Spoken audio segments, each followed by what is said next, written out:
Owino. I'm a hip hop artist, and I have a passion for community. And I was looking at this, your Bible. If you have your Bible, please. I saw this picture of me with a suit. I don't know how I afforded the suit then. But this a picture of me in 2008. And my background was my neighborhood then, Dandora.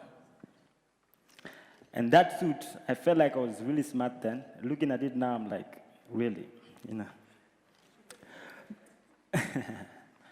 But I come from Dandora, and if you know Dandora, after using anything that you use, 2,000 tons of dump that you use end up in Dandora. And that's where I come from. That's why I called home.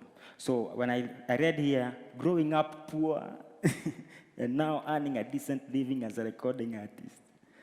For us, when we didn't think we were poor then. To other people, we looked like we were poor. To other people, we looked like we needed help. But to us, it was home. There was no problem with where we were. So I always wanted to be a big artist and the most respected rapper. You know, I always wanted to have the biggest car, the biggest house, the most beautiful woman, you know.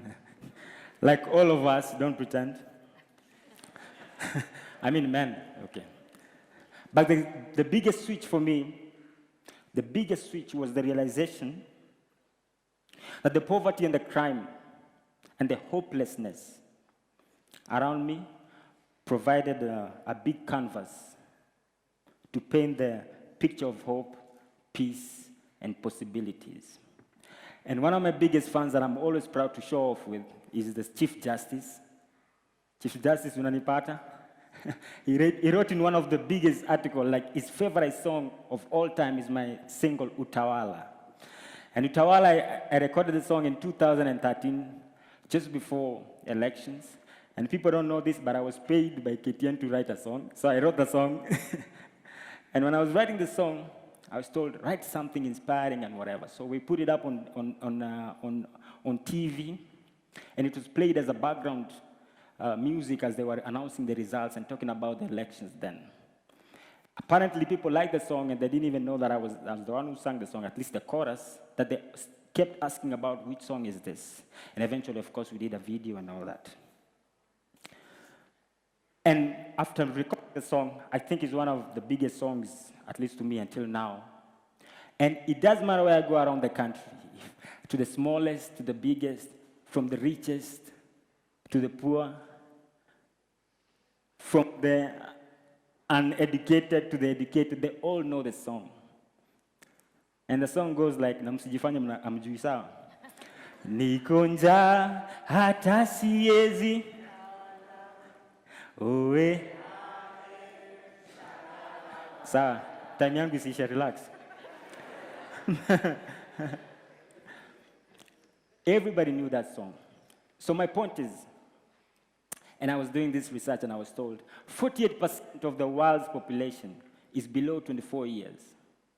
So what are the tools that we're going to use to communicate to them? Are we going to use the usual traditional ways? What are we going to do?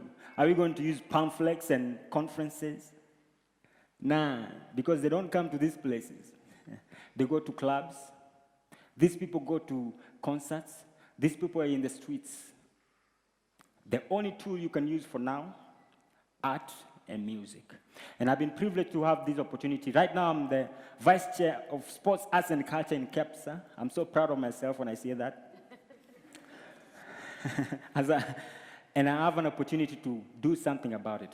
The second thing that I've done so far is that in early last year, in my old neighborhood, in the dumping site, I managed to put in 2.5 million and bought a 3-story building at the dumping site.